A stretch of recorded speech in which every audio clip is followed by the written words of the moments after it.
半退休啦，我講退休嘅時候啦，咁你將你長期服務金咧係捐獻咗喺國內咧做一啲希望工程，為其他人咧帶來希望。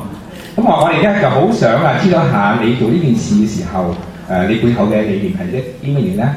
咁你都講過，你話知足常樂，亦都話你自己捐啦，你話我唔好多錢，但係我捨得捐啦。咁所以咧，我哋都希望你喺呢一句説話嚟講，對大家有啲咩啟示，可唔可以同大家分享一下咧？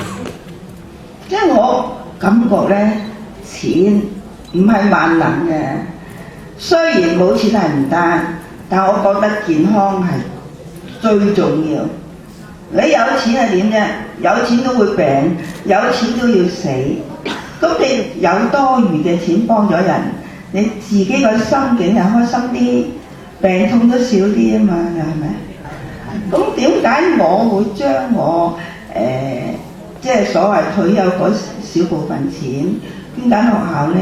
因為我自己讀得書少，我係一個單親家庭長大，我10幾歲已經出嚟捱嘅。我小學畢業，我識嘅字係好少，我唔識譬如你話叫我做秘書，我又唔識打字，又唔識英文，係嘛？咁我點解我識做戲呢？因為我第一份工就喺戲院做大位，成日睇戲睇到我識做為止。好犀利喎！因為我識唱歌咧，嗰陣時喺播唱片㗎，嗰套戲日唱夜唱，咁佢未唱，我已經識唱。咁我而家唯一係點解我可以喺娛樂圈做得40年呢？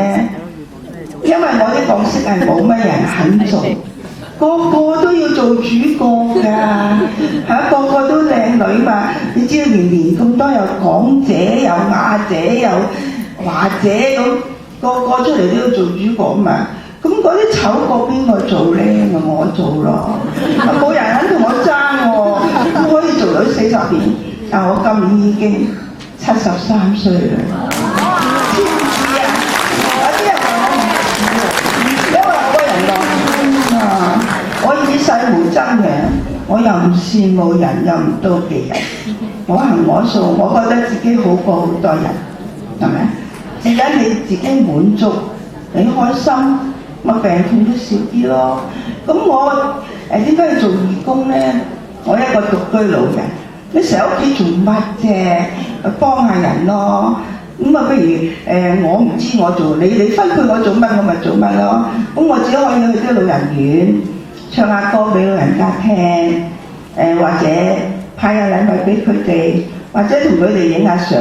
好似舊年咁，都係明愛㗎，我記得叫我去同啲人影相啦，每影一張相就20蚊，叫佢擠落嗰個膠箱度。嗰啲錢係我嚟幫翻即係有需要嘅人啫嚇。咁有時我又會走去街度買旗啊，我唔介意啊，好多時喺街見到我。總之我能力做得到，我一定做。